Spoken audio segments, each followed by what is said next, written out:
자, 우리가 지난번 말씀을 통해서 예수님께 대제사장 앞에서 부당하게 이제 신문을 받으시는 상황을 우리가 함께 살펴봤었습니다. 자, 그리고 오늘 말씀에 이어지면서 자, 예수님이 신문을 당하고 계시는 그 상황 가운데 그 시각, 그 바깥에서 기다리고 있던 베드로에게 어떤 상황이 지금 벌어지고 있는지에 대한 내용, 그 내용을 우리가 오늘 살펴볼 텐데, 오늘 말씀은 우리가 많이 들어서 알고 있는 말씀입니다. 베드로가 자, 몇 번이나 예수님을 부인해요. 3번이나 예수님을 부인했지요. 어떻게 보면 예수님의 제자였어요. 수제자잖아요. 근데 어떻게 이런 상황이 벌어질 수 있을까?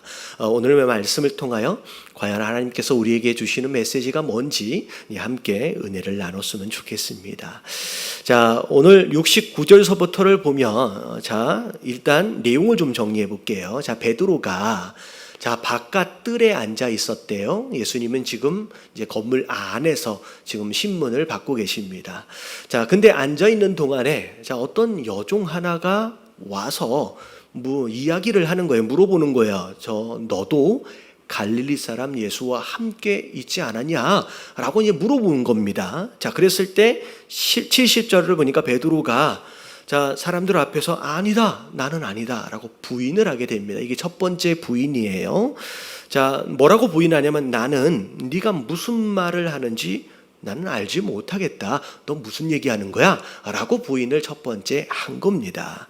자, 그리고 나서 71절을 보니까 이제 그 자리가 되게 불편해졌잖아요. 그래서 앉아있던 자리에서 일어나서 앞에 문이 있는 쪽으로 장소를 옮깁니다. 근데 옮겼음에도 불구하고 다른 여종이 또 있었어요. 근데 이 여종이 베드로를 보고 이제 뭐라고 얘기하느냐면 첫 번째는 베드로에게 직접 이야기를 한 거예요. 근데 이 두 번째 여종은 베드로에게 직접 이야기한 게 아니라 그 옆에 주변에 있는 사람들에게 이야기를 합니다. 이 사람은 나사렛 예수와 함께 있었도다. 마치 뭘 읽는 것처럼 이제 그렇게 얘기를 한 거예요. 자, 그랬더니 굉장히 더 곤란한 상황이 됐죠. 자, 72절을 보니까 베드로가 부인을 하는데 좀 강도가 강해집니다. 맹세까지 하면서 부인해버려요. 근데 첫 번째 부인할 때는 네가 무슨 말을 하는지 내가 알지 못하겠다라고 얘기를 했는데 두 번째 부인은 예수님을 지칭하면서 나는 그 사람을 알지 못한다라고 부인해버립니다. 자, 그리고 나서 자, 73절을 보니까 조금 지나니까 사실 이 여종의 한마디로 인하여 나름 함께 있던 사람들이 웅성웅성 서로 대화가 나눠지게 된 것 같아요. 그래서 곁에 있는 사람들이 나와서 베드로에게 물어봅니다. 네가 진짜 저 예수와 같은 당이다 라고 얘기를 하면서 몰아붙입니다. 그리고 나서 그 증거를 뭐라고 얘기하냐면 네 말소리가 너를 표명한다 라고 얘기를 하는 거예요. 자, 말소리가 너를 표명한다. 그럼 이게 뭔 얘기냐면요, 우리 그 서울에 사는 사람들이 쓰는 말이 이제 일반적으로 이제 서울 표준어가 되잖아요. 그러면 지방에 사시는 뭐 부산이면 표준어가 아닌 다른 말을 뭐라 그래요? 사투리라 그래요. 그러니까 서로 대화는 되지만 이 사투리를 보면 그 사람이 어느 지방에서 왔는지를 알 수 있어요. 근데 오늘날에는 교통이 굉장히 많이 발달을 했고 미디어가 많이 발달을 해서 서로 말도 잘 통하고 웬만큼 통하고 이 억양이라든지 사투리가 그렇게 많이 심하진 않습니다. 근데 이때 당시는 뭐 미디어가 있는 것도 아니고 교통이 원활한 것도 아니라서 예루살렘의 표준어와 갈릴리의 사투리는 굉장히 많이 달라요. 그래서 성경에는 첫 번째 부인할 때 나는 내가 무슨 말을 하는지 알지 못하겠노라 라고 이렇게 쓰여졌잖아요. 이게 이제 예루살렘 표준어라고 생각하시면 돼요. 근데 베드로는 이렇게 말한 게 아니에요. 네가 지금 무슨 말을 하는지 나는 알지 못하겠노라 이렇게 얘기한 게 아니라 뭐 예를 들어서 이런 거예요. 네가 시방 뭔 말을 하는 거요? 뭐 이렇게 얘기를 한 거예요. 그러니까 말을 딱 듣는 순간 너 갈릴리 사람이네? 이게 티가 딱 난 겁니다. 그래서 이 두 번째 이야기, 이 세 번째 질문에는 네 사투리를 보니까 너 갈릴리 사람 맞네. 뭘 거짓말을 하고 있어? 이 상황이 된 거죠. 그랬더니 어떻게 보면 더 이상 변명할 상황이 안 되잖아요. 그러니까 위기를 딱 경험하는 순간 베드로가 74절에 그가 뭐라고 얘기해요? 저주까지를 합니다. 예수님에 대하여 난 절대 아니라고 저주하면서 맹세까지 합니다. 나는 그 사람을 알지 못한다라고 강력하게. 근데 하필이면 그때 누가 울어요? 닭이 딱 울어버려요. 닭이 우는 순간 불과 몇 시간 전 예수님이 말씀하셨잖아요. 사실 성경에 보면 26장 34절에 이미 나와 있었습니다. 네가 닭 울기 전에 나를 3번 부인하리라 라고 말씀하셨는데 그게 몇 시간 지나지도 않았는데 결국 그대로 돼버렸어요. 그래서 75절을 보니까 그게 딱 생각이 나는 순간 바깥으로 뛰쳐나와서 그냥 펑펑 통곡을 하면서 울어버리는 상황이 되었다는 거죠. 어떻게 보면 한심한 자기의 모습으로 인하여서 마음이 굉장히 어려웠던 것 같아요. 자, 오늘 말씀은 이렇게 베드로가 예수님을 3번이나 부인하면서 결국 통곡하는 장면으로 오늘 스토리가 이어지게 되는데, 자, 이 말씀을 통하여 하나님이 주시는 메시지가 뭐냐? 자, 오늘 말씀은 둘로 좀 나눠서 생각을 해볼게요. 첫 번째는 오늘 제목에 나와 있는 것처럼 사단의 계략적인 부분 3가지를 말씀을 드리고, 그리고 그 다음에는 그 가운데에서도 하나님이 준비하고 계시는 하나님의 계획에 대해서 이제 말씀을 드리도록 하겠습니다. 자, 첫 번째 사단의 계략입니다. 여러분, 사단은 3가지로 우리를 넘어뜨리려고 전략을 가지고 있다는 거죠. 자, 1번 같이 한번 읽어볼게요. 자, 다 같이 시작. 사탄은 틈을 보이는 자를 찾아 공격한다. 자, 지난번 말씀하고 이어지는 내용입니다. 지난번에 이 베드로가 예수님과 멀찍이 떨어져서 따라온 그 상황을 보고서 제가 뭐라고 제목을 붙였냐면 적당한 거리는 지혜로움이 아니다. 오히려 유혹과 시험에 틈을 주는 것이다 라고 말씀을 드렸습니다. 여러분, 사단은요, 여러분 아무나 공격하는 게 아니에요. 자, 예를 들어서 여러분 동물의 왕국 같은 걸 보면 이제 맹수들이 뭐 사자나 이런 것들이 이제 먹잇감을 찾을 때 여러분 지나가는 아무 짐승이나 달려들지 않지요. 사실은 누가 그런 얘기를 하더라고요. 맹수들이 달려들 때의 속도와 그리고 이제 먹잇감이 도망칠 때의 속도는 아주 미묘한 차이로 비슷하대요. 하나님이 일부러 그렇게 만드셨대요. 그래서 정말로 전력을 다하여 도망가면 도망갈 수 있고요. 전력을 다하여 잡으려 하면 잡을 수 있는 그 아주 미묘한 차이래요. 근데 그렇다라고 한다면 이 맹수들이 이제 어떻게 보면 아무나 이제 덤비지 않지요. 어떤 것을 먹잇감으로 찾냐면 무리와 떨어져 있는 거리가 떨어져 있는 것들을 먹잇감으로 찾습니다. 다시 말하면 그게 어떻게 보면 무리와 이 먹잇감의 간격 그 사이가 결국은 공격할 만한 빌미를 제공하는 거예요. 그래야 훨씬 더 잡아먹기가 쉽기 때문에. 여러분, 사단도 똑같아요. 예수님과 우리 사이에 애매한 거리감, 여러분 적당한 거리라고 얘기하고는 있지만 여러분 이 거리가 결국은 사단이 우리를 유혹하고 시험을 줄 만한 결국은 틈을 제공하는 것이나 다름이 없다라는 거예요. 그래서 결국은 멀찍이 따라갔던 이 베드로 결국은 예수님의 상황을 구경하는 자가 되어버렸고 결국은 이제 오늘 시험과 유혹에 빌미를 제공한 것이나 다름이 없는 상황이 돼버린 거예요. 그래서 나중에 베드로가 어찌 보면 이 상황을 염두에 두고 좀 쓴 것이 아닌가 싶은 성경 구절이 하나가 있어요. 베드로 전서에 베드로가 뭐라고 고백했는지를 보면 자 5장 8절입니다. 같이 한번 읽어볼게요. 시작.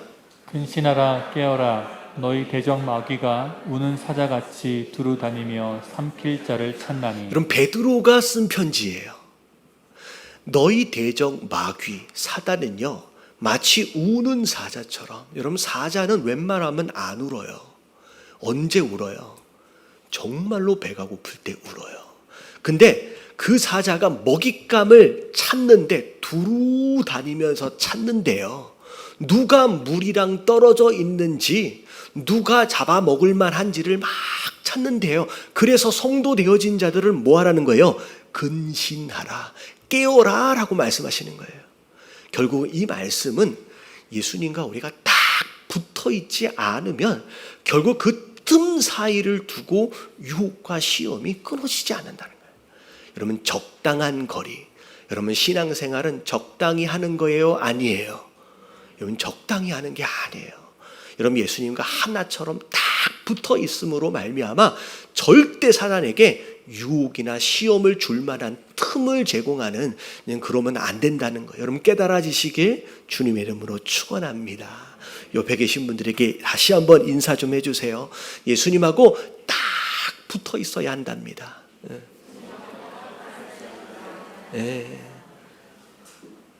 여러분, 이게 틈을 보이면요, 그래서 이 적당한 거리를 스스로 지혜인 것처럼 알고 착각하는 사람들은 유혹과 시험에서 벗어나질 못해요. 항상 시험 들어있고 항상 유혹 가운데 시달린다는 거예요. 자, 이게 첫 번째 사단의 전략이에요. 자, 두 번째 전략이 뭐냐? 자, 2번 같이 한번 읽어볼게요. 자, 2번입니다. 시작.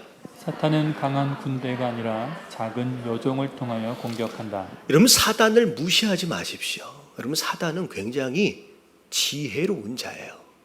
여러분, 창세기 3장 1절에 보면 뱀의 모습으로 사단이 여자를 유혹할 때 뱀에 대한 설명으로 뭐라고 나왔냐면, 뱀은 여호와 하나님이 지으신 들짐승 중에 가장 뭐하대요?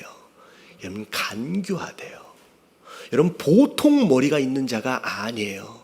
심지어 마태복음 10장 16절의 하반절에 보면, 자, 성도 되어진 자들에게 뱀처럼 지혜로워하라 라고까지 말씀하시는 것처럼 뱀의, 사단의 지혜로움을 하나님이 이야기하고 계시는 거예요. 그럼 사단이 전략을 짤 때도 마찬가지예요. 자, 오늘 말씀도 사실 비슷합니다. 자, 베드로가 감람산에서 기도를 마치고 내려올 때, 자, 그때 우르르 군사들이 몰려왔습니다. 뭐 큰 무리가 몰려왔다라고 이야기되어진 것으로 봐서 한두 명 온 게 아니에요. 뭐 10대 명 이상이 몰려온 겁니다. 근데 베드로가 군인들의 위협을 받았을 때는 베드로가 어떻게 했어요? 여러분, 별것이 아닌, 무기가 아니에요. 그냥 자기가 가지고 있는 작은 칼이라도 휘둘러 보면서 저항을 했다는 거예요. 예수님을 보호해 보려고 나름 뭐라도 움직였다는 거예요. 여러분, 사실은 군사들이잖아요. 여러분, 베드로는 어부 출신입니다. 싸움을 잘하는 사람이 아니에요. 훈련되지 않았어요. 여러분, 군인 한 사람과 1대1로 붙어도 베드로는 이길 수 없어요. 자기가 이길 수 없는 상황임에도 이다라고 하는 걸 알고 있음에도 군사들의 공격에는 용감하게 저항을 했다는 거예요. 근데 오늘 말씀을 보니까 군사가 아니잖아요. 자, 누가 물어본 거예요?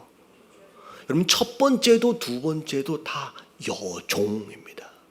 여종이 한마디를 건넸는데 그것에 속수무책 그냥 무너져 버렸다는 거예요. 여러분, 우리 교회, 우리 신앙도 마찬가지예요. 여러분, 사단이 전략적으로 여러분 군사로 밀어붙이면요, 여러분 교회는 저항하게 돼 있어요. 이렇게 뭐가냐면, 제가 이런 말을 들은 적이 있어요. 여러분, 박해보다 무서운 게 유혹이래요. 여러분, 박해는 마치 군인들이 몰려온 것처럼 위협적인 상황, 누가 봐도 이건 박해다, 이건 위협적인 거다, 이건 공격이다 라고 하는 것을 알게끔의 상황이에요. 여러분, 그러면 교회는 오히려 똘똘 뭉치게 돼 있어요. 더 기도하게 돼 있어요. 오히려 더 강해지게 돼 있어요. 그래서 사실 초대교회 당시에는 굉장히 심한 박해가 있었지만 여러분, 교회는 더 강해졌어요. 더 거룩해졌고 더 하나로 모였어요. 근데 여러분, 중세시대로 딱 넘어가면서 교회는 덩어리는 굉장히 커졌음에도 불구하고 점점 안에서 무너지기 시작해요. 마치 별것이 아닌 여종의 모습이에요.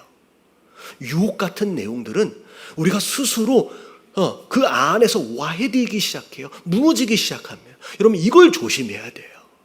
여러분 사단은 이런 군대의 모습으로 우리에게 몰려오지 않습니다. 왜냐하면 알기 때문에 우리가 뭉치고 우리가 기도할 줄 알기 때문에 별것이 아닌 것 같고 이 정도면 괜찮겠지라고 방심할 만한 그러한 상황들 가운데서 우리를 공격해 온다라는 거예요. 여러분 작은 것에 타협하지 마시게 되길 주님의 이름으로 축원합니다. 자, 우리가 이 코로나 상황도 사실 굉장히 전략적인 거예요. 만약에 강한 탄압과 강한 공격이 있었다라고 한다면 여러분 교회는 더 똘똘 뭉쳤을 겁니다. 근데 이 전염병이라고 하는 애매한 상황으로 인하여서 교회가 뿌리서부터 흔들리기 시작해요. 영적 리더십들이 굉장히 기도하면서 굉장히 우려의 말씀들을 많이 하고 계세요. 거의 한국 교회가 이 7개월 동안의 코로나로 인하여 거의 반토막이 났어요. 오히려 어찌 보면 하나님이 허락하시는 가운데 긍정적인 어떤 이제 효과들도 있지만 굉장히 어려운 걸 우리가 지나가고 있습니다. 제가 처음으로 말씀을 드릴게요. 자, 코로나가 우리가 처음 시작했을 때는 되게 조심을 할 필요가 있었어요. 왜냐하면 몇백 명씩 확진자가 나왔기 때문에. 자, 지금은 50명 내로 떨어졌어요. 자, 제가 말씀을 드릴게요. 교회가 위험한 곳으로 간주되어진 가운데 내 안전을 위해서 교회 예배에 참여하지 않는 것은 안 되는 거예요. 지금은 깨달아지시길 주님의 이름으로 축원합니다. 여러분 교회만큼 지금 안전한 곳이 없어요. 이만큼 명부 작성하고 운도 체크하고. 여러분 교회가 위험한 곳이라서 내 안전을 위해서 예배를 참석할 수 없다라고 한다면 지금 골방에 그냥 계속 계셔야 돼요. 식당 다 다니면 안 되고요. 마켓 보러 가면 안 돼요. 교회는 안 나오면서 마켓에서 만나. 밥 먹으러 가는데 앞에서 만나. 저는 목사로서 되게 민망해요. 제가 뭐라고 얘기할지 모르겠어요. 7개월 동안 한 번도 안 왔어요. 제가 욕먹을 각오를 하고 제가 처음으로 이 얘기를 합니다. 내 안전을 위해서 예배를 참석하지 않는 건 이젠 안 돼요. 근데 교회의 안전을 위하여 스스로 절제하는 것은 여러분 우리가 조심해 살 필요가 있어요. 내가 오늘 열이 있는데 내가 위험한 장소에 노출되어진 상황 가운데 교회의 안전을 위해서 내가 예배를 방송으로 드릴 수는 있습니다. 무슨 얘기인지 아시겠죠? 자, 누구의 안전이에요? 이젠 내 안전이 아니라 교회의 안전을 위해서 우리가 조심하는 거지. 여러분 자기 안전을 위해서 여러분 예배를 불허한다라고 하는 것은 이미 타협한 거예요. 제가 왜 이 말씀을 이렇게 강력하게 하느냐? 원래 그런 분이 아니었음에도 불구하고 몇 주째 계속 안 나와. 전화를 하니까 바빠서 못 나왔대. 코로나로 인하여 이런저렇게 교회를 양보하다 보니 이제는 예배의 가치가 그렇게 하찮아져 버렸어요. 우리 마음 가운데. 여러분 보지 않으니까 마음도 멀어져 버렸어요. 여러분 이러다가 신앙도 이제 끊어져 버리는 거예요. 여러분 이게 코로나의 전략이에요. 우리가 속아 넘어가면 안 돼요. 여러분 우리의 군대의 모습으로 우리에게 위협적으로 다가오지 않습니다. 여러분 이렇게 애매하고 교묘한 모습으로 우리를 넘어뜨리려 한다는 것을 여러분들이 아시고 여러분 깨어 있으시게 되길 주님의 이름으로 축원합니다. 이렇게 얘기하면 우리 유튜브에 좋아요가 아니라 막 싫어요가 막 나올지도 몰라요. 어쩔 수가 없어요. 제가 참 마음이 안타까워서 드리는 얘기예요. 자, 고린도전서 10장 12절 같이 한번 읽어볼게요. 시작. 그런즉 선줄로 생각하는 자는 넘어질까 조심하라. 여러분 방송 예배 한두 주 여러분 금방 마음이 식어져 버려요. 여러분 이거 안 돼요. 여러분 될 것 같지요? 목사인 저도요. 초반에 한 5주인가 6주인가 우리 방송으로만 예배 드렸었잖아요. 중간에 괜히 화장실 갔다 오고 괜히 애들 왔다 갔다 하고 여러분 집중이 안 돼요. 여러분 예배가 안 돼요. 여러분 점점점 멀어지게 됐어요. 나는 괜찮아. 내가 신앙생활을 얼마나 오래 했지. 아니요. 목사가 됐든 장로가 됐든 선교사가 됐든 여러분 우리가 경계하지 않으면 하나같이 다 무너질 수밖에 없는 연약한 존재예요. 그래서 자, 예수님의 말씀입니다. 마지막 때에 전쟁이 됐든 전염병이 됐든 지진이 됐든 이런 상황들이 막 벌어지고 있을 때 너희가 어떻게 해야 되는지에 대한 말씀이 누가복음 21장 36절에 나와 있어요. 같이 한번 읽어볼게요. 시작. 이러므로 너희는 장차 올 이 모든 일을 능히 피하고 인자 앞에 서도록 항상 기도하며 깨어 있으라 하시니라. 여러분들 깨어 기도하시게 되길 주님의 이름으로 축원합니다. 자, 이게 두 번째 전략이에요. 세 번째 전략을 말씀을 드릴게요. 자, 다 같이 한번 읽어봅니다. 시작. 사탄은 첫 타협을 올무삼아 완전히 무너질 때까지 공격한다. 여러분, 베드로가 세 번을 부인합니다. 여러분, 세 번까지 부인하도록 끌고 가버리는 거예요. 심지어 마지막에는 저주까지 하도록 끌고 가는 거예요. 여러분, 왜 이 상황이 벌어지느냐? 여러분, 베드로는 수제자예요. 여러분, 예수님을 3년 반이나 따라다녔던, 가장 가까운 데서 배웠고 가장 가까운 데서 예수님을 경험했던 자가 세 번까지 이 상황이 돼버리는 거예요. 왜 이렇게 돼버렸느냐? 여러분, 처음이 중요합니다. 처음, 나는 네가 무슨 말을 하는지 모르겠다라고 하는 딱 그 발언, 그 첫발이 그 다음의 공격에 대응할 만한 명분을 잃어버리게 만들어요. 무슨 얘기인지 아시겠죠? 나는 모르겠다라고 하는 첫 그 말이 다음 공격에는 대응할 수 있는 명분이 없어져 버리는 거예요. 그래서 처음이 가장 중요해요. 처음에 한번 발들여 놔버리고 처음 넘어져 버리면요, 그 다음부터는 사단이 에이 지난번에도 했는데 왜 거룩한 척해? 여러분, 끝까지 끌고 가버리는 거예요. 그 자리를 피했음에도 불구하고 끝까지 저주하도록 끌고 가는 게 사단의 전략입니다. 그래서 베드로 다윗이 그런 거예요. 밧세바를 범했어요. 근데 그 범죄에 회개하지 않으니까 그걸 가리기 위해서, 그걸 덮기 위해서 거짓말을 하게 되고요. 그 거짓을 또 덮기 위해서 어디까지 가버려요? 살인까지 가는 거예요. 여러분, 사단은 첫 발을 들여놓는 순간 죽음까지 몰고 가도록 계속 공격해 온다는 거예요.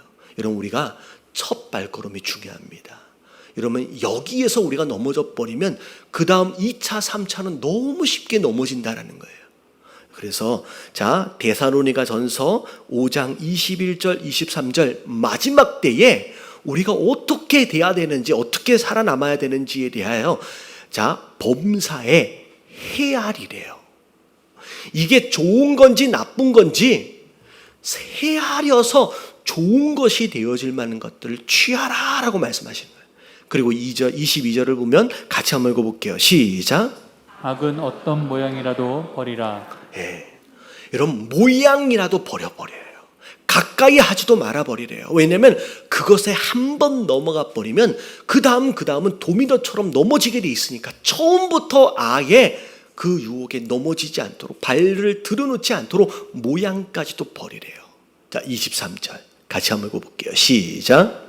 평강의 하나님이 친히 너희를 온전히 거룩하게 하시고 또 너희의 온 영과 혼과 몸이 우리 주 예수 그리스도께서 강림하실 때에 흠없게 보존되기를 원하노라. 주님 오시는 그날까지 우리의 영과 혼과 육이 거룩하게 온전히 세워지길 위해서 우리가 이런 노력들을 할 필요가 있다라는 거예요. 여러분, 깨달아지시길 주님의 이름으로 축원합니다. 자, 이게 세 가지 사단의 계략입니다. 근데 중요한 거는 자, 세 번째 그다음이에요. 자, 그 가운데서도 하나님은 우리를 통해서 그분의 선하신 뜻을 이루어 가신다는 거예요. 한 가지만 말씀을 드립니다. 4번 같이 한번 읽어볼게요. 시작. 하나님께서는 베드로의 큰 실수를 통해서 그를 더 귀하게 세워가신다. 여러분, 하나님은 전능하시고 전지하세요. 베드로가 이런 상황이 되어질지 이미 아셨지요. 그리고 심지어 하나님은 보호해 주실 수도 있는 상황입니다. 근데 하나님께서 베드로가 실수하고 있음에도 불구하고, 지금 실패를 하고 있는데도 불구하고 하나님은 허락하셨어요. 왜 베드로의 이 큰 실패와 실수를 왜 하나님이 허용하셨을까? 여러분, 하나님은 베드로를 방치하신 게 아닙니다. 우리가 시험들어 넘어져 있을지라도, 우리가 고난 중에 있을지라도, 여러분, 하나님은 우리를 지켜보고 계시는 줄로 믿습니다. 여러분, 다윗이 굉장히 힘들고 어려운 상황 가운데서 시편의 내용들을 보면 하나님이 자기를 방치하신 게 아니다, 버린 게 아니다라고 하는 믿음이 이 시편 안에 굉장히 많이 묻어나와 있어요. 그래서 시편 139편의 내용을 보면, 여러분, 우리가 지지난주에 함께 살펴봤던 내용이에요. 한번 읽어볼게요. 1절 시작. 여호와여, 주께서 나를 살펴보셨으므로 나를 아시나이다. 주께서 내가 앉고 일어섬을 아시고 멀리서도 나의 생각을 밝히 아시오며 나의 모든 길과 내가 눕는 것을 살펴보셨으므로 나의 모든 행위를 익히 아시오니. 그럼 다 아신대요. 내가 어떤 고난 가운데 있는지, 심지어 어떤 유혹 가운데 있는지, 그리고 그 고난으로 인하여 내가 얼마나 고통스러워하고 있는지, 아니면 그 유혹으로 인하여 내가 얼마나 흔들리고 있는지, 심지어 내가 실패하고 실수하고 자빠지고 있는 모습까지도 이미 하나님은 다 보고 계시고 이미 다 알고 계신대요. 근데 왜 방치가 아니라면 왜 그렇게 내버려 두실까? 자, 굉장히 어려운 질문입니다. 근데 여러분, 로마서 8장 28절의 내용을 보면 알 듯도 하지만 굉장히 어려운 말씀이 하나 있어요. 우리가 잘 알고 있는 말씀입니다. 같이 한번 읽어볼게요. 시작. 우리가 알거니와 하나님을 사랑하는 자 곧 그의 뜻대로 부르심을 입은 자들에게는 모든 것이 합력하여 선을 이루느니라. 여러분, 하나님을 사랑하시는 분 아멘 하십시다. 여러분, 그분의 뜻대로 부르심을 입은 자들은 아멘 하십시다. 근데 우리가 모든 것이에요. 예외 상황이 없어요. 모든 것이 합력하여 뭐가 이루어진대요?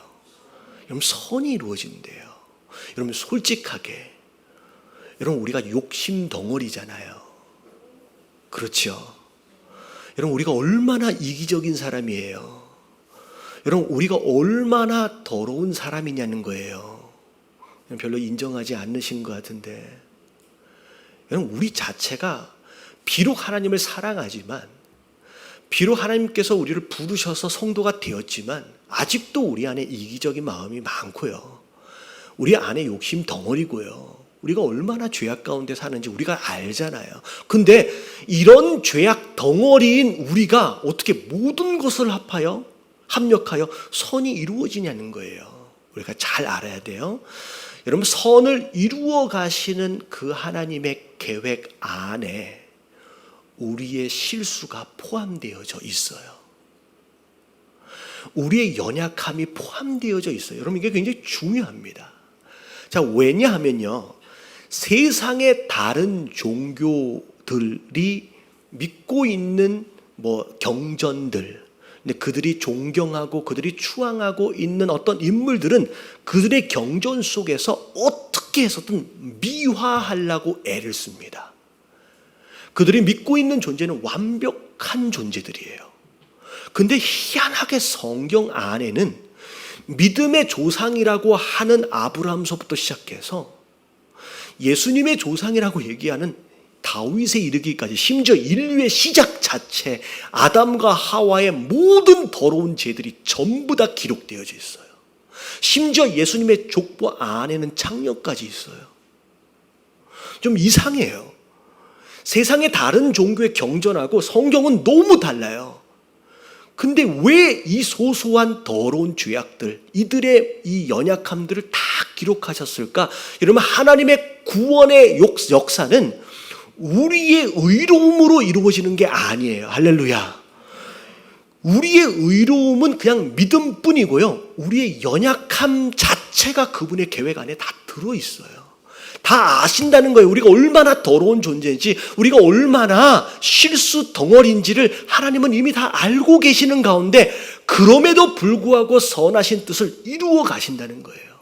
자, 베드로의 큰 실패와 실수, 과연 이것을 통하여 하나님이 어떻게 선을 이루어 가시게 되어지는지 다 알지는 못하겠지만 한 가지만 제가 소개를 드리면 이런 거예요. 자, 베드로는 예수님의 제자예요. 여러분, 그 당시 예수님을 따라다녔던 많은 사람들이 있었습니다. 120명. 그 중에 12명 중에 하나였고요. 심지어 이 12명 안에서도 따로 구별하시는 3명의 제자들 가운데 하나예요. 여러분, 이 3명은 변화산도 데리고 올라가시고 감람산 기도 마지막 부분까지 데리고 올라가시는 3명 중에 하나입니다. 그리고 심지어 베드로는 우리가 알다시피 수제자라고까지 이야기할 정도로 독보적인 위치예요. 심지어 여러분, 베드로는 어디를 걸어봤어요? 여러분, 물 위를 걸어봤어요. 여러분, 인류 역사상 예수님을 제외하고 사람이 물 위를 걸어본 자는 여러분 중간에 빠지기는 했지만 여러분 베드로밖에 없어요. 나중에 예수님이 부활하시고 승천하시고 난 뒤에 예루살렘의 담임 목사가 되어져서 사도로서 여러분 어떤 일을 감당한다고 했을 때 여러분 베드로의 위치는 여러분 감히 누구도 범접할 수 없는 위치가 됩니다. 내가 누군지 알아. 내가 제자였어. 내가 예수님의 제자. 내가 수제자였어. 그리고 딱 한마디만 돼. 야, 너 물 위 걸어봤어? 여러분 이 한마디면 누구도 말 못해요. 영적으로 어마어마한 존재가 됩니다. 근데 오늘 이 사건, 베드로의 어마어마한 실수, 여러분 예수님의 제자들 가운데 예수님을 부인하고 심지어 저주까지 한 자는 누구밖에 없어요? 여러분 베드로밖에 없어요. 아무리 자랑할 게 많아도 오늘 이 사건 때문에 이 베드로는 말 한마디 못해요. 겸손할 수밖에 없어요. 여러분 베드로가 만약에 잘난 척하고 자랑하다가 여러분 교만해져 버리면 그 다음부터 하나님 쓰실 수가 없어요. 여러분 베드로가 끝까지 주님 부르시는 그날까지 순교를 하면서까지 쓰임받을 수 있었던 가장 중요한 강력한 무기는 이 실수와 이 실패예요. 내가 죽기까지라도 내가 예수님을 따라가겠습니다 라고 될 수밖에 없는 무기는 베드로의 영적인 능력이 아니라 베드로의 설교가 아니라 여러분 이 실패가 베드로를 그렇게 끝까지 끌고 가는 원동력이 되어졌다는 거예요. 여러분 우리 안에 과거들이 다 있어요. 아, 내가 왜 그런 실수를 했을까? 우리 안에 얼마나 많은 실패들이 있냐는 거예요. 그것 같으면 어떻게 보면 뭐래요? 좀 지워버렸으면 좋겠다. 근데 우리 안에 실수와 실패도 여러분 하나님 계획 안에 있는 줄로 믿습니다. 여러분 이 실패와 실수들을 여러분 하나님 안에서 잘 해석해 내세요. 여러분 이것을 은혜 가운데 잘 승화해 가셔야 돼요. 그러면 오히려 그 실패와 실수가 나를 끝까지 주님께 붙여놓는데 굉장히 중요한 역할을 하게 된다는 거예요. 우리의 실력으로 쓰임받는 게 아니에요. 우리의 능력으로 쓰임받는 게 아니라 오히려 우리의 연약함이 우리에게 능력이 된다는 거예요. 바울 사도가 그렇게 쓰임받은 것처럼 베드로도 결국은 이 실패가 끝까지 쓰임받게 되어지는 동기가 되어집니다. 우리 연약함을 주님 앞에 좀 내려놓으시는 가운데 하나님 베드로처럼이 아니라 어쩌면 더하게 쓰러지고 더 부인할 수도 없는 우리임을 좀 인정해 가시면서 그럼에도 불구하고 나를 끝까지 선한 의도를 가지고 세워가시길 원하시는 그 하나님의 뜻을 받들어 여러분 끝까지 하나님 앞에 예수님께 붙어 있을 수 있는 저와 여러분들 되시길 주님의 이름으로 축원합니다. 아멘.